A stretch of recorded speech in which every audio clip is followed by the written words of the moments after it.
What is up, everybody? Welcome back to Weekends in the Woods with Brad. This edition, we are home, obviously inside my kitchen, and we're going to call this Show Me Your Bird edition. We're going to take you through what I'm doing for Thanksgiving. It's the Tuesday before Thanksgiving, so I'm going to be spatchcocking it and smoking it this year. But first thing we're going to be doing is dry brining the turkey for about 48 hours. So, obviously, first thing I gotta do is start opening up the bird, get some of this stuff out. Neck.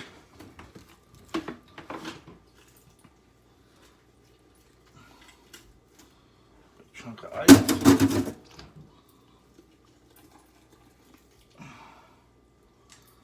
Whatever that is. Not sure if there's anything else in here. Nope. Take out your little plastic thing. I don't know if there's a giblet bag or not. There is. Now, normally you want to save that for turkey or for gravy or stock. My mother-in-law is bringing the gravy, so I can toss it. Turkey neck. Save it for Cousin Eddie or get rid of it. Alright.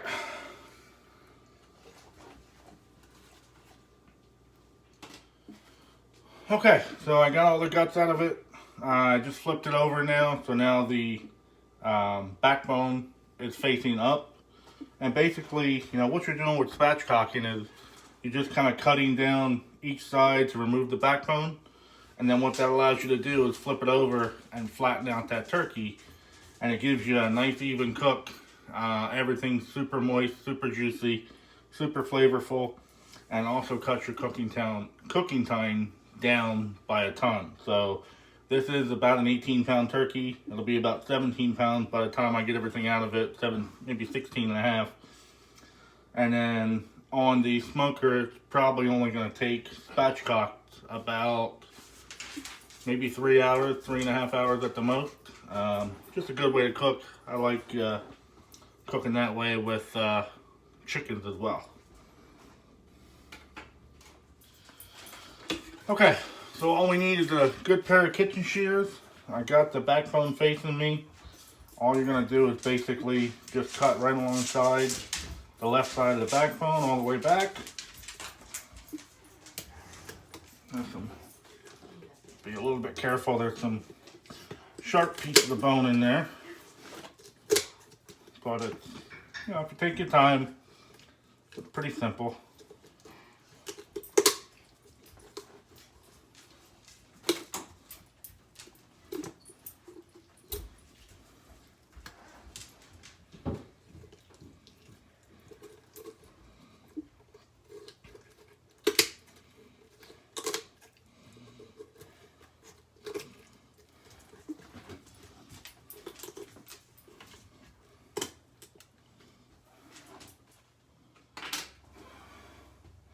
Alright, so I got my backbone cut out of there.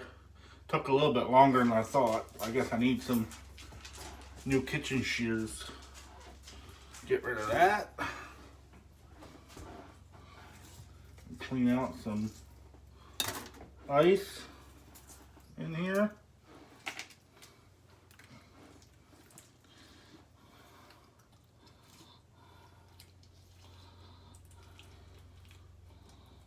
Some other stuff.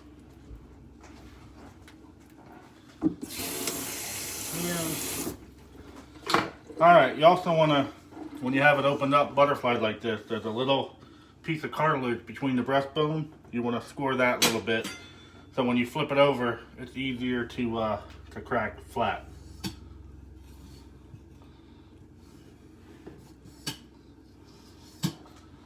Okay, I'm going to pat this dry in here. Also, if you have any like extra skin or anything like that you want to get rid of, go ahead and cut that off.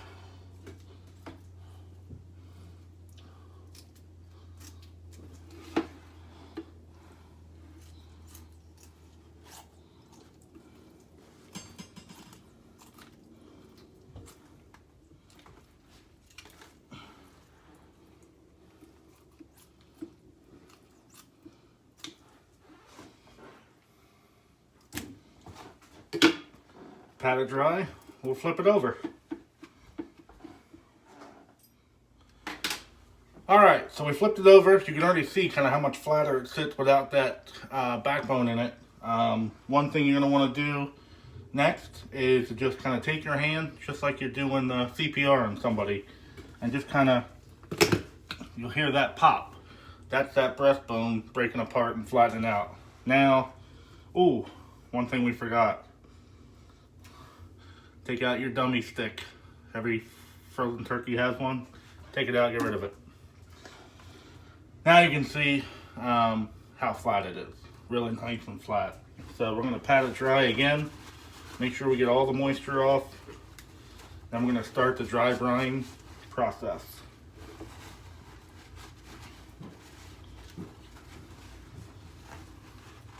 Some people like to hack off these wing ends right here.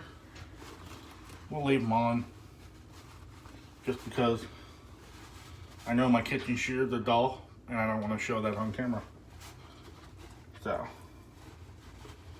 alright, that's all dry. Now let's talk about dry brine. Alright, so most people brine their turkey. Some people do a wet brine where they put the water and sugar and vinegar, salt, whatever, into a bucket, submerge it overnight, 24 hours, 36 hours, whatever. I'm going to do a dry brine only because I don't want to mess up my cooler. And it's just a lot easier and a lot cleaner this way. And Megan likes it clean. So the process of the dry brine is pretty simple. There's a couple different recipes online. Essentially what you're looking for is a little bit of sugar, kosher salt, some black pepper, and that's basically it. And what you're doing is with the salt will actually brine that as it sits overnight, and it'll suck all that moisture out of the skin, deposit it into the meat, make the meat more moist, and then give you a nice crispy skin. What I learned watching YouTube is if you put a little bit of baking soda in with your dry brine, that baking soda changes the alkalinity of the skin and actually makes it a little bit lighter and even more crispy. Okay, so I've got my dry brine right here. It looks like a lot of salt. It is a lot of salt, but when you're dealing with a 18-pound bird, 17-pound bird, you're basically looking at about an ounce of salt per pound for your bird. Now to figure that out in tablespoons, I'm not that smart. I just asked my Alexa. I said, Alexa, how many, what did I do? Alexa, how many cups is 1 ounce? I didn't catch that. What there would you you go. like me to convert to cups? You heard it. So we're not going to call it again. But basically I asked my machine and it told me basically just under a quarter cup of salt. So salt, pepper, and a little bit of baking soda in there. And we're just gonna cover it. Real generous with a rub. Again, when you have this much meat, it's gonna be able to take a lot of seasoning. So don't be bashful. Make sure you get into every crevice.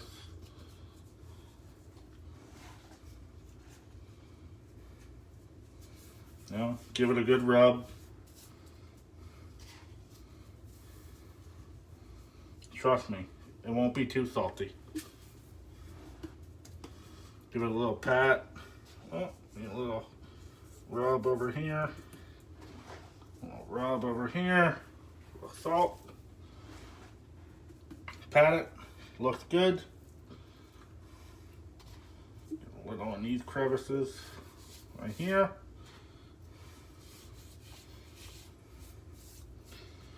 Alright, what I'm also going to add is a little bit of dry rub. So in your dry brine, it also requires sugar, but I have some sugar in my rub I'm going to use. I also have salt in my rub I'm going to use, so I didn't really use that much. because I know there's more salt coming from my dry rub. My dry rub is a Kinder's wood fire garlic. So just gonna go with a little bit. I'm gonna do this a couple of times before it goes on the smoker. So just a nice coating of rub. Nothing crazy.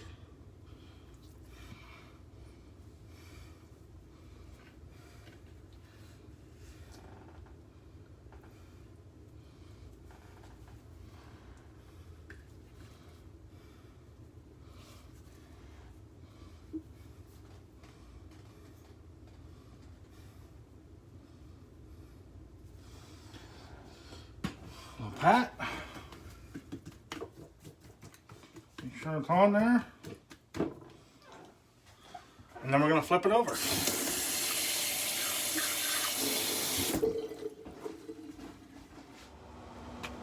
All right, hey everybody, it is Thursday, Thanksgiving. Happy Thanksgiving to you and all your family and friends. Hopefully you're having a good day. I want to take a minute real quick before we get the turkey on the smoker and finish it up. Do me a favor, scroll down below. If you haven't subscribed yet, please hit that subscribe button, the red subscribe button on the video.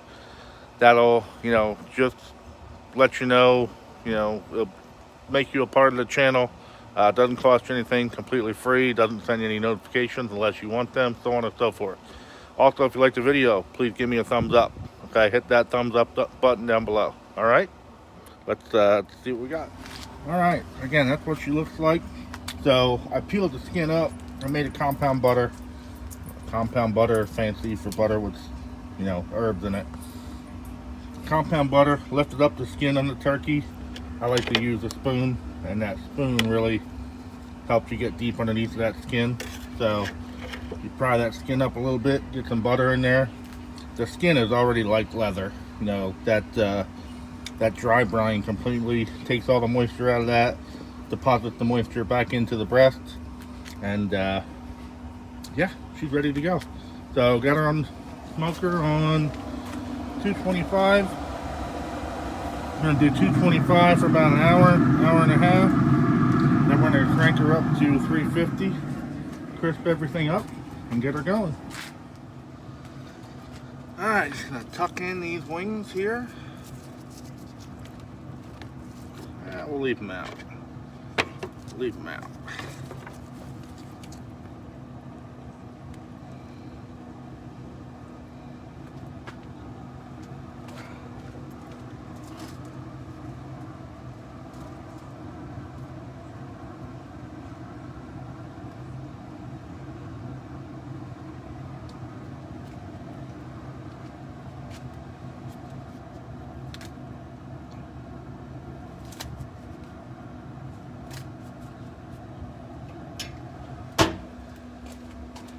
She's on. Smoking turkey.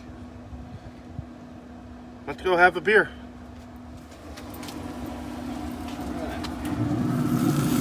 Boom. Turkey skin. Love it. That's it. Turn it on.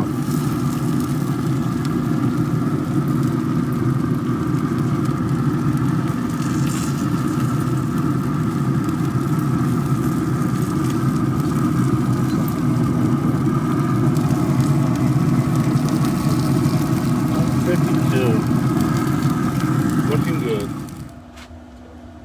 Yo, we're gonna sneak a little piece of turkey here. We're about 5 minutes from being done.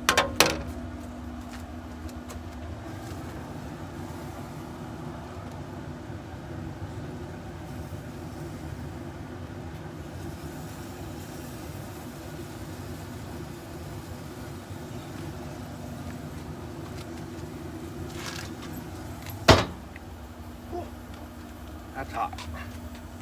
That's hot. That is super moist.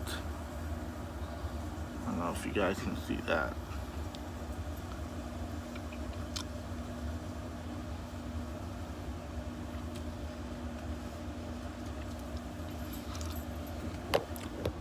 That turkey, best turkey you're ever gonna eat. Everybody have a happy Thanksgiving. I'm gonna go enjoy my family. You see wife in the background, Megan. We're gonna eat the hell out of this turkey. See you guys. Happy Thanksgiving.